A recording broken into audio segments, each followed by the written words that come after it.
Formula One has returned from its summer break into an absolute bloodbath. It's been the most chaotic off-season in Formula One history. So much has changed. But one thing we do know is we're returning from a break in the middle of the Ardennes Forest. After 3 weeks of Formula One being away, we are back. Round 13, the Belgium Grand Prix at Spa-Francorchamps. This place has given us loads of memories. It's been on the calendar since 1950. Corners such as La Sorge, Eau Rouge, Radillon, the Kemmel Straight, Le Combs, Malmedy, through Ravage, Pouhon, and of course Stavelot, Blanchimont and the bus-stop chicane. Championships have been won and lost here. It's a sign of the ultimate test. Whoever conquers Spa can surely conquer the World Championship. We have seen loads of moments here, most notably back in 1998 with that famous start line crash and Jordan's first win with Damon Hill. Welcome to Spa-Francorchamps. We come here as round number 13 of the season as we come onto this impressive circuit. So much history. It's a double-header weekend. Next weekend we're in Italy at Monza, the Italian Grand Prix, the home of Ferrari, before starting the flyaways. The Singapore Grand Prix on the 22nd of September. A week later, Russia on the 29th. Then a 2-week break before the Japanese Grand Prix on the 13th of October. Another break before Mexico, double headers with the United States Grand Prix. And then on to Brazil and the season finale of Abu Dhabi on the 1st of December. Lewis Hamilton has a 62-point advantage in the championship to his teammate of Valtteri Bottas. Max Verstappen is third. He's closing in on second of Valtteri Bottas with 2 wins in the last 4 races. Sebastian Vettel is in 4th place. He's in a battle with his teammate Charles Leclerc. Pierre Gasly now drops to Toro Rosso. He's in 6th and looks unlikely to remain there. Sainz is battling with an ill Kimi Raikkonen this weekend. Kvyat promoted to lead driver at Toro Rosso. Lando Norris is 10th as well. Ricciardo 11th, Stroll 12th. Magnussen 13th from Hülkenberg. Alexander Albon, just 12 races in and with 16 points, is promoted to the team lead role of Red Bull. Perez 16th, Grosjean only with 8 points and looks to be dropped.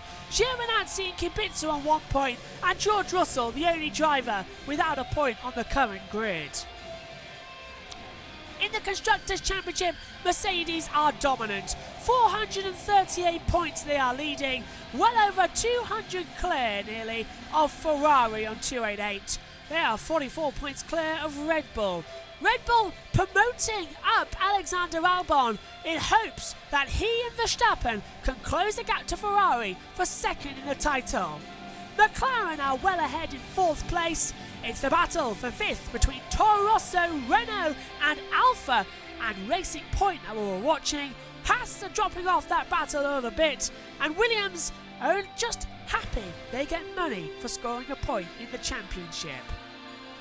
It's the Belgium Grand Prix at Spa for 2019, and we are rearing to get going after a very long summer break. Hello everyone and welcome to the Thursday preview show for the Belgian Grand Prix. Alongside me here today in this show is our pit reporter Ian Birch. Hello Dad, how have you found the season so far? I've had an exciting time I've watched it since Melbourne and it's been brilliant. We've been in the commentary box for every race this year. Some good races in the last few. Yeah, that's exactly what I was going to say, because we've had 4 races now on the bounce that have been brilliant. Hamilton's won 3 of them. Lewis. You said in the commentary. And Valtteri. Yeah.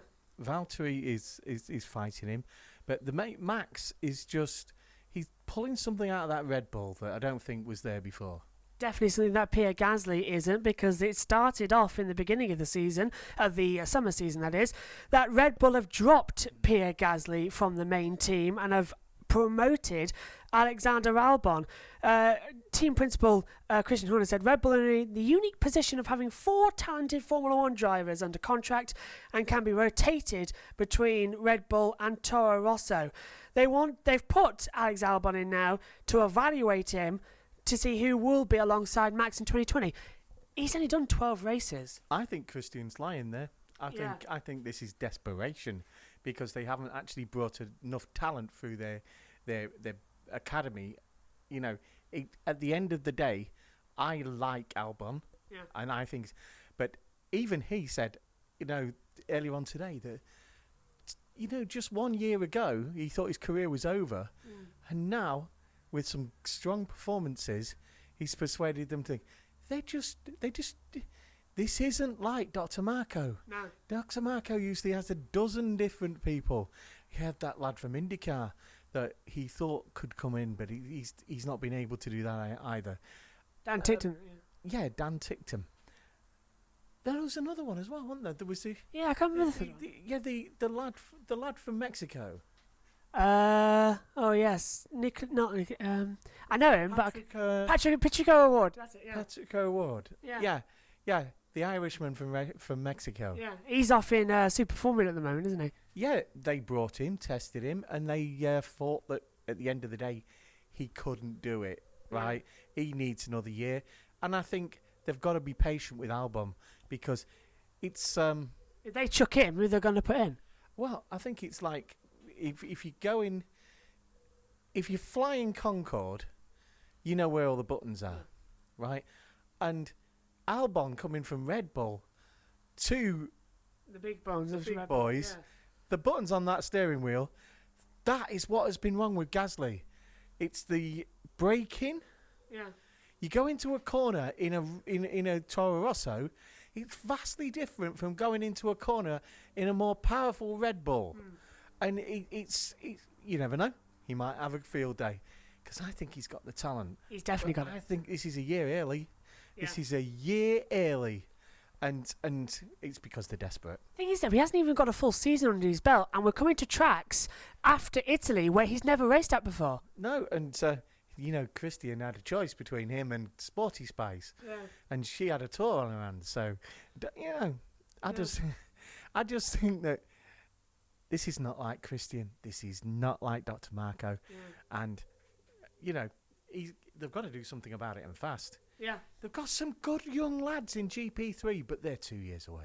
Yeah, they've got to do Formula 2 and Formula 3. Talking about a few years away, let's take a look at the... Hang on a minute. What about our girl from... Jamie Chadwick. Jamie Chadwick, yeah. Put her in a Toro Rosso. Yeah, that'd be good. Give her a go. She won the W Series. I think she could do it. She did fantastic in F3. Yeah. And if, you know, where did Max come from? F3. Yeah, he put straight into the Toro Rosso. That would be a bold call. Jamie for Toro Rosso, okay? That's one thing. Let's take a look. You said you mentioned a few years ahead. Let's take a look at the new F1 cars. We'll put it up on screen now. So these are the new cars. And first off, we'll start off with the front view. Now, they simplified the front wing. No aero. They're a bit like back to the early 2000s. But have you noticed just above the wheels, the aero... Why are we doing this? Why are we trying to make them look like Indy cars? Yeah, that's exactly what I was going to say. If we change to the other photo now, the side view, the halo, it's now the version 3 halo. It's a lot more aerodynamic, split. Yeah, it doesn't look like Formula 1. It's just designed to go back 5 years. Yeah. So that they can actually approach and overtake. Yeah. Which is might be better racing. Yeah, let's flick to the back then, and you can see the massive, bit like Formula E, the massive diffuser at the rear and the simplified front wing. They are going to have DRS, but I don't think they'll need it at all because that diffuser is massive. You can see it coming from the. We've highlighted it. Look the yellow bit. Are those the white bit? Sorry. Are those tyres bigger? Yeah, 18-inch wheels instead of the 13 we've got now. So the tyres are way bigger. How's that going to get around Monaco? Exactly, yeah. Monaco's a big one. Some of the others. Yeah. You know, some of the others. I mean, how are you going to overtake with that thing? Yeah, it's a bit IndyCar, and it's a bit spec series. It's a bit like an old Rover 2000 on a country road. You know, they were too wide. You couldn't get past them without, there wasn't enough room. Yeah. Or a Zodiac. Oh, I remember them. Well, you've driven across. Bucket seats. Yeah. Well, if you look at it, these No, are me people. dad. Me dad. He used to get because he worked at Hartford's in the Ford dealership, right? He had a van during the week, and sometimes at the weekend he'd have a different car. I remember you used to keep telling me. And I used to love the Zodiacs because the seat goes like American cars. They go all the way across. Brilliant. Love them. Right. You missed out if you didn't live in the 60s. Definitely did, as I know. Well, we did road trips in all sorts of cars, didn't we? Yeah. We used to have a 3-litre, right, Renault Espace, right, people carrier, right. Oh, two of those. You get it. My elder son used to live in Crewe, and going over the Pennines. You know, there's all these posh cars trying to get past you because they don't want to be behind a people carrier going up the Pennines. And then the people carrier zooms away from them because they ain't got the power that the people carrier's got. V6. It's a 3-litre V6 automatic. Brilliant. Do miss that. It used to be where we are now, actually. And honestly, I'm looking at it. You wonder how it ever fit because there's a massive... the roof's not that massive here. No. Right, on then to the 2020 F1 calendar. We'll bring that up on a graphic as well. Starts off on Australia, 15th of March. Then we go to Bahrain as a double header. Vietnam now goes to round 3. China is 2 weeks later. Then we go back to the Netherlands for the first time in 30 years to Zandvoort. Then that's a double header with Spain. Monaco and Azerbaijan now double header. So does Canada on the 14th of June, which is the same day as the Le Mans 24 hour. So that's going to be something to look forward to as to who's commentating on what. It's IndyCar. IndyCar as well, yeah. No, it's IndyCar. 22 races, yeah. No, it's IndyCar. Look at all them back-to-backs. Yeah, 7 back-to-backs. We'll keep going after that. That means 2 crews. Yeah, definitely. That means 2 crews. 5 engines. How are you going to get those cars from one place to the other? I know you've got jumbo jets and things like that, but you just add into the expense. And for what? So that the new owners can make more money. Yeah, let's hope it doesn't go too far. That's why it's 22 races, not because of the sport. No. It's Liberty won 25, 26. Oh, Liberty won everything. Yeah, I don't like it. Looking at it, I don't like the calendar. It's too busy. That's too many. Yeah. Well, and I'll tell you this.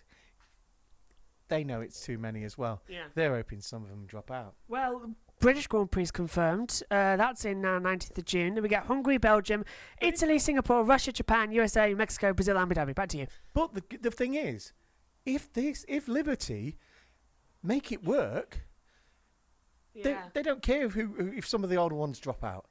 They'll replace them with newer ones, right? That's not so bad. Yeah. Except, right, 22 races puts a hell of a strain on the drivers, the mechanics, the team principals, the deputy team principals, but more importantly, it puts a strain on the factories. Yeah. And if you put a strain on any factory, things go wrong. Yeah. And in this business, if things go wrong, people get killed. Yeah, and they're going to have to increase the engines from 3 to at least 5, and have to increase 22 is way too much. Yeah, the development in the engine life has been a good thing, except because you're challenging an engineer to come up with an engine that can do that. In the old days, in the 70s, and especially in the 70s, Reutemann and that used to blast those engines to pieces, and sometimes they wouldn't even finish the race. No. The number of engine blow-ups in the 70s, as they started the turbo era, it's it was just things. And now look at them. I mean, Lewis. I'm sure Lewis got to the end of the thing. There was something wrong with Valtteri's new engine, so they didn't put Lewis's new engine in. Canada did another 2 races. Canada and Austria, it was back to back. It's unheard of. Yeah. But what that proved to the things is, the FIA thought, yeah, you can add it up a few more. Right, less engines, exactly. less money. I don't want less. But then again, you've got to have 2 crews. You've got to have 2 different things. You've already got a flyaway unit, right, where for some of the flyaways, all the equipment, there's a second set of equipment for the garages that goes out ahead of time, and they just fly the cars out. Because the FIA insists that the cars are the same, right? So the chassis are flown out separate, but there's just two different things. And it just does not make sense. No. 22 races is way too much. So let's move on then to the news that came in today, and it's been a very busy Thursday. I've never known a Thursday like it. So much has happened. Valtteri Bottas announced... Brexit? Oh, don't mention Brexit. Well, should we start? Let's just do Boris Johnson suspends Parliament. That's what broke yesterday. He hasn't. Hasn't he? That proves how much I know. I've been too much on F1. We'll get into politics tomorrow in practice. You're taking practice too, aren't you? Because I'm out of it. So you're taking there's a conference season. Yes. Right, 3 weeks for the conference season. Right, and then there's the Queen's speech. You usually prorogue that for between 3 and 6 days, sitting days. Right, you add that up, right, and whatever anyone says, it adds up to 3 more days. Yeah. Right, the conference season was already going to take place.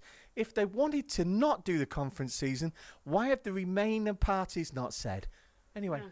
Back to the other. Well, actually, we'll have to talk about Brexit after October because that could affect next year's calendar. Because the British Grand Prix is now 19th of July, and the free movement of travel, and we're so heavy. Well, yeah, but think about it. We've got 7 back-to-backs, quite a lot in Europe. We've got 9 months to sort that out. Yeah, before the European starts again. Do you really think the EU are going to stop freedom of movement for that sort of thing? Yeah. No way.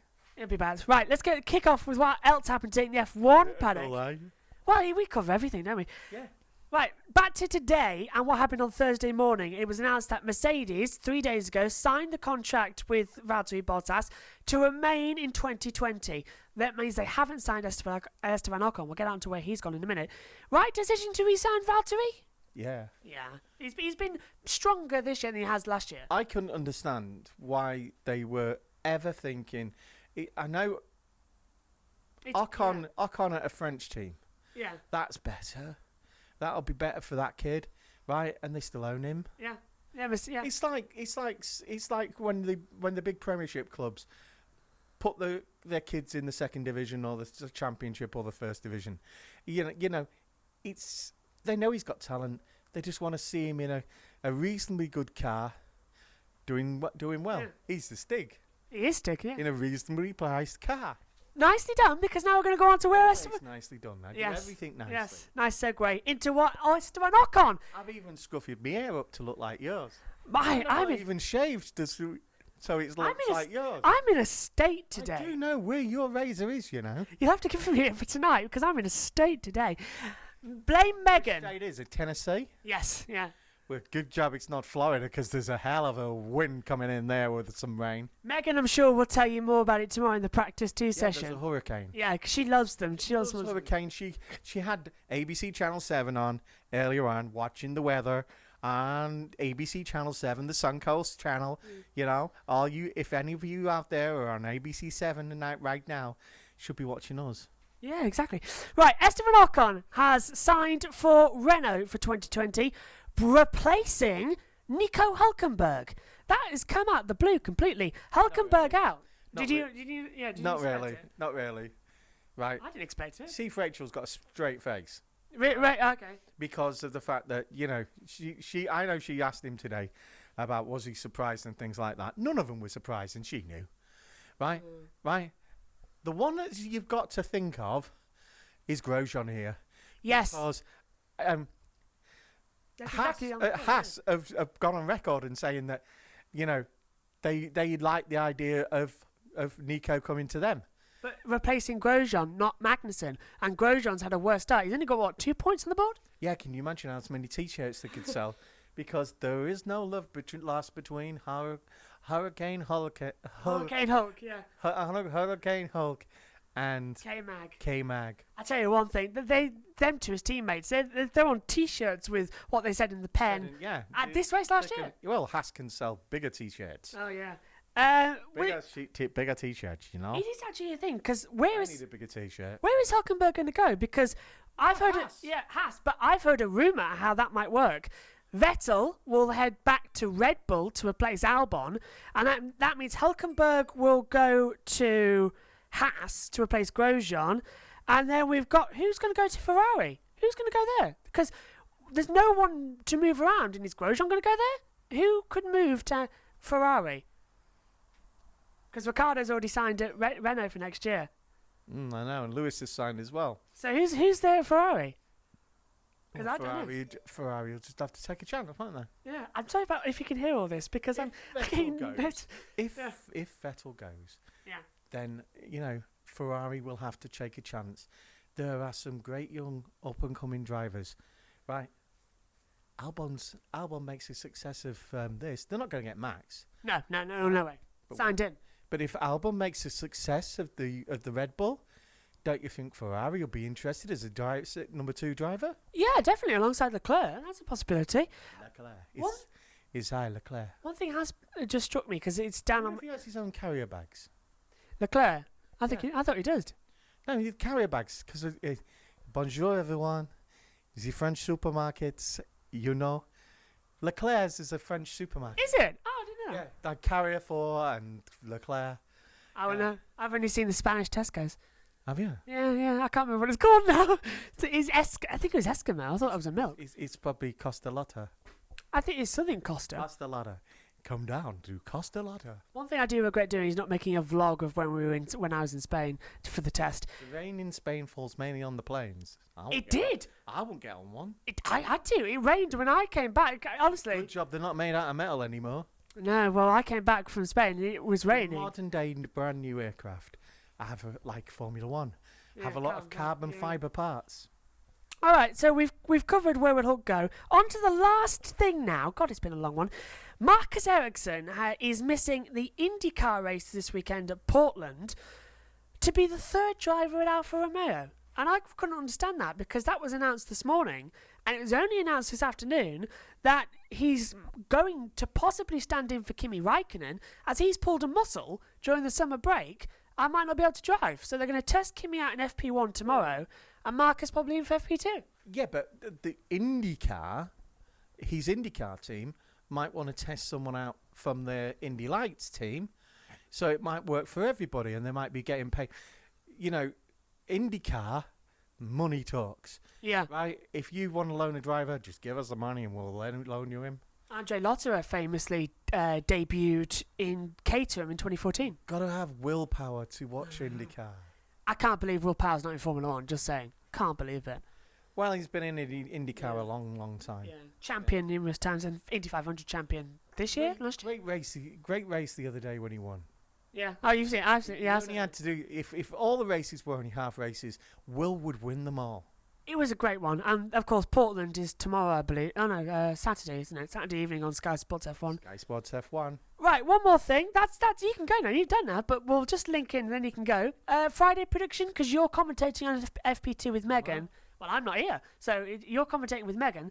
I hope she can speak. Yeah, cause I don't think we've done I have commentaries. trouble speaking. Really? Yeah. I think we're about half an hour into this. Oh, I don't know. I just have trouble speaking. One thing though that is regretting me because for those of you, Married. for those of you who don't know how the commentary box, Lovely, by the way. for those of you who don't know how the commentary box works, Look at her Facebook page. She's got a lovely face. for those of you who don't know how the I'm creeping. Yeah. 'Cause I've just said so much wrong about her. Oh, don't worry, she'll feel that. She's behind that door. She is actually. I can see her. She's not looking at us. Saw Though. her. It's not live though, so she can't see us. Where did she get the hammer from? Well, she did me though. For those of you who don't know how the commentary box works, it's not all three of us in the commentary box together. If it's me and Megan commentating, it's me and Megan in the commentary box with headsets. Megan does a lot of the statistical stuff. Yeah. And she, like last year the year before, Hamilton, yeah. when she realised Lewis, 5 laps before any of the commentators noticed, she noticed that Lewis's sector times were going down. Right, and she knew that something's wrong with him. Then he stopped. Yeah, and he was out of those. Yeah. Let's hope it doesn't happen this weekend. No, well, Megan is in the commentary box. It's always the same. The first in the Belgian Grand Prix, they're all a bit rusty. They're all a bit, It's always fireworks. yeah. Yeah. They've just had 3 weeks off. I know. It's Of doing nothing. because they're not allowed to do They anything. had a week after the last race to analyse what was going on. Then they all went on holiday for 3 weeks, and then they come back and they start again. And the drivers possibly came in round about the same time. Yeah. You've just reminded me, Lando. How? Oh, no. Yeah. He started his Twitch stream. We can't talk about Lando. Yeah. Lando went to MotoGP. On Sunday, for the British Grand Prix. Where men are men, and so, the women lead you astray. And someone led him astray. Yeah. Because honestly... He was with one of the IndyCar drivers online doing one of these games, online games. Right. And that lad looked very inebriated. Yeah. If not, he's a good actor. And drinking milk out of a baby bottle. Good to see, good drinking milk out of a baby bottle. But it was good to see the lad letting his hair down, because he's not like the others. Honestly, he's the most human. He is the most like a normal young kid of his age of the lot of them. Max is not so bad either, is he? No.